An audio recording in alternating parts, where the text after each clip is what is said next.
নমস্কাৰ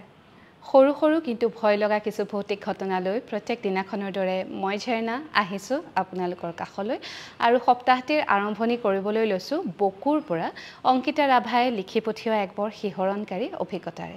এই অভিজ্ঞতা আপোনালোকৰ আগত ব্যক্ত কৰাৰ আগতে অনুৰোধ কৰিছোঁ যদিহে আপুনি মোৰ ইউটিউব চেনেলটো এতিয়াও সাবস্ক্ৰাইব কৰা নাই যদি বেয়া নাপায় সাবস্ক্ৰাইব কৰি থব ইনষ্টাগ্ৰামত থকা একাউণ্টটো ফলো কৰিবলৈ নাপাহৰিব আৰু ফেচবুকৰ পেজখনো যদি এতিয়ালৈকে ফলো কৰা নাই কেৱল ভিডিঅ'বোৰ চাইহে আছে তেনেহলে অনুৰোধ কৰিছোঁ ফলো কৰি থব যাতে মোৰ নতুন ভিডিঅ' অহাৰ লগে লগে আপোনালোকে এটা নটিফিকেশন পায় আৰু এই হিতানটো এক মনোৰঞ্জনৰ হিতান হিচাপে ল'বলৈ আপোনালোকক অনুৰোধ কৰিলোঁ এক শিহৰণকাৰী অভিজ্ঞতা আপোনালোকৰ আগত ব্যক্ত কৰোঁ কিন্তু ইয়াৰ অৰ্থ এটো নহয় যে মই কিবা অন্ধবিশ্বাস বিয়পাব বিচাৰিছোঁ বা আপোনালোকক ভয় খুৱাব বিচাৰিছোঁ যদিহে এই ভিডিঅ'বোৰে আপোনাক অকণ আমনি কৰে তেনেহলে এই ভিডিঅ'বোৰৰ পৰা দূৰত থাকক টিভিত যেনেদৰে আমি হৰৰ সিৰিয়েল চাওঁ মুভি চাওঁ তেনেধৰণৰ এটা হিতান বুলি লৈ উপভোগ কৰিব বুলি আশা কৰিলোঁ এতিয়া পলম নকৰি আগবাঢ়ো অংকিতাৰ অভিজ্ঞতাৰ ফালে অংকিতাৰ ঘৰ বকুত আৰু এই ঘটনা তেওঁৰ লগত 2016-17 চনত হৈছিল আৰু তেতিয়া তেওঁ ক্লাছ 7ৰ ছাত্ৰী অংকিতাই তেওঁৰ ঘটনাটো লিখাৰ আগতে নিজৰ গাঁওখনৰ বিষয়ে অলপ লিখিছে তেওঁলোকৰ গাঁওখন হেনো বৰ ধুনীয়া একদম মানে আসাম টাইপৰ ঘৰবোৰৰ পিছফালে দীঘল এখন বাৰীৰ একেবাৰে শেষত একোটাকৈ পুখুৰী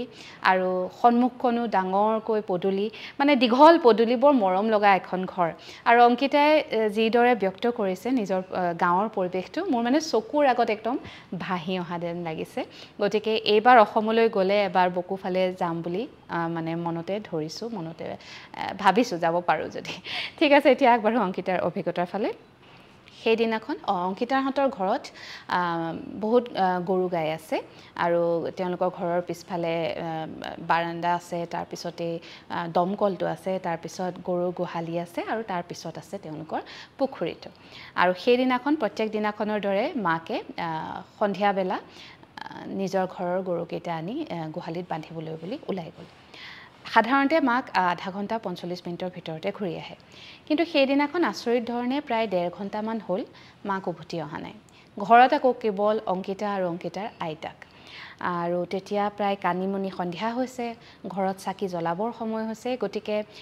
আইতাক আৰু অংকিতাৰ অলপ চিন্তা নোহোৱা নহয় মানুহজনী কলৈ গ'ল কোনোবাই আকৌ ধৰি নিলে নেকি বুলিও এবাৰ হেনো অংকিতাই ভাবিছিলে চকুৰ পৰা চকু পানী ওলাই আহিলে বোলে ভবাৰ লগে লগে তাৰ পিছত ভাবিলে নাই মা ইমান সাহসী কোনে ক'ত ধৰি নিব সেই বুলি তাই অলপ দেৰি ৰ'ল আইতাকে ঘৰত গোসাঁই সেৱা কৰিলে চাকি বন্তি জ্বলালে ধূপ ধূনা জ্বলালে তাৰ পিছতো যেতিয়া মাক ঘূৰি অহা নাই আইতাকে বৰ এটা চিন্তা কৰা নাই নিজৰ কাম বনবোৰ কৰি আছে কিন্তু অংকিতা ৰব পৰা নাই তাই মানে চটফটনি উঠিছে যে মাক কলৈ গ'ল কি হ'ল সেই বুলি আইতাকক নোকোৱাকৈ তাই মাকক বিচাৰি ওলাল আৰু বিচাৰি যাব কলৈ তেওঁলোকৰ বাৰীখনৰ পিছফালে পথাৰখনত আচলতে ঘৰৰ গৰু ছাগলীবোৰ বান্ধিহে গতিকে তাতেই থাকিব মাক সেই বুলি তাই গোটেই বাৰীখন পাৰ হৈ গ'ল পুখুৰী পাৰ হৈ পথাৰলৈ গ'ল পিছে পথাৰ পোৱাৰ লগে লগে অংকিতাৰ গাটো একদম শিয়ৰি উঠিছে এনে গৰমৰ দিন আছিলে কিন্তু আচৰিত ধৰণে তাই বিৰাট বেছি ঠাণ্ডা লাগিছে আৰু অলপ ভয়ও লাগিছে তেতিয়া ধৰালৈ মানে এন্ধাৰ নামি আহিছে গতিকে অংকিতাই ভাবিলে যে এই পথাৰত তাই অকলে থাকিলে কিবা বেয়া বস্তু ওলাব সেই বুলি তাই মাকক বিচৰাৰ যেটো মানে মানসেৰে ওলাই গৈছিলে হেতু তাতে বাদ দি ঘৰলৈ উভতি আহো বুলি ভাবিলে আৰু তাই উভতি আহোতে ঘৰৰ যিখন মানে জপনাখন দি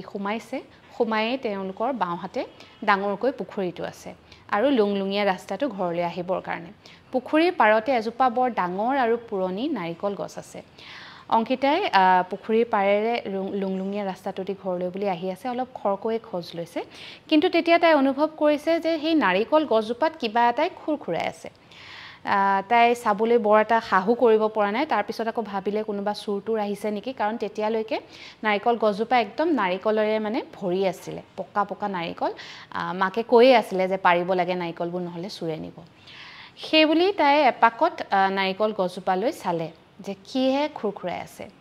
আৰু তাই দেখি বিচুতি মানে নাৰিকল গছজোপাৰ ওপৰত নাৰিকলখিনিৰ ওচৰত কিবা টুকুৰা ডাঙৰ জুই নিচিনা দাউদাউকৈ জ্বলি আছে তাই প্ৰথমে ভাবিলে যে সৰ্বনাশ নাৰিকল গছজোপাত জুই লাগিলে তাৰ পিছত তাই অনুভৱ কৰিছে ইমান ওপৰত একো ওচৰে পাজৰে কাৰেণ্টৰ না ৱাৰ গৈছে না কিবা জুই ক'ৰ পৰা লাগিব সেই বুলি আৰু অলপ মন দি তাই চাইছে তেতিয়া দেখিছে এটা মানে মানুহ সদৃশ এটা অবয়ব আৰু সেই মানুহ মানে সেই অবয়বটোৰ পিঠিখন পুৰা জুইৰ নিচিনাকৈ জ্বলি আছে আৰু আচৰিত ধৰণে সেই অবয়বটোৱে ইটোৰ পিছত সিটো নাৰিকল খাই আছে মানে একদম গোটা গোটা নাৰিকল হাতেৰে ফালিছে ফালি সিধাই খাইছে পানী খাইছে আৰু নাৰিকলখিনি খাইছে আৰু খোলাখিনি তললৈ পেলাই দিছে তাই খোলা পৰাও দেখিছে মানে প্ৰায় 30 ছেকেণ্ড 1 মিনিট মান তাই মানে অবাক হৈ সেই দৃশ্যটো চাই আছে তাৰ পিছত তাই আকৌ গাৰ নোম একদম শিয়ৰি গৈছে কি হল কেলে দেখিলে কি বস্তু তাই একো ধৰিব পৰা নাই আৰু যিমান পাৰে সিমান খৰকৈ তাৰপা পলাবলৈ চেষ্টা কৰিছে তাই ইমানেই বেছি ভয় খালে যে পিছলৈ এবাৰ ঘূৰি চোৱাও তাই সাহ নহল আৰু তাৰ পিছত ঘৰলৈ আহি পাইছে ফুপাই জুপাই তেতিয়া আইতাকৰ চিন্তা মাকো নাই জীয়েকো নাই কলৈ গ'ল আইতাকে হাবা ধৰি খাই আছে অংকিতাই আহি পোৱাৰ লগে লগে আইতাকে সুধিছে কি হল তেতিয়া অংকিতাই ক'লে প্ৰথমে মোক পানী এগিলাচ দিয়া সেই বুলি কলত আইতাকে আনি পানী গিলাচ দিছে আৰু তেতিয়ালৈকে মাকো আহি পাইছে আইতাকে তেতিয়া অকমান ধমক দিয়া দি মাকক সুধিছে কলৈ গৈছিল ইমান দেৰি তেতিয়া মাকে ক'লে গৰুকেইটা বান্ধি থাকোতে কাখৰ ঘৰৰ মানুহগৰাকীয়ে চাহ খাবলৈ মাতিলে মানে তেওঁলোক অংকিতাহঁতৰ খুৰীয়েকে হয় খুৰীয়েকে হেনো চাহ খাবলৈ মাতিলে আৰু মাক গুচি গ'ল মাকে কৈ থৈ নগ'ল সেইটো তেওঁৰ ভুল কিন্তু বৰ ডাঙৰ কিবা হৈছে বুলি তেওঁ ভাবা নাই কাখৰ ঘৰতে আছে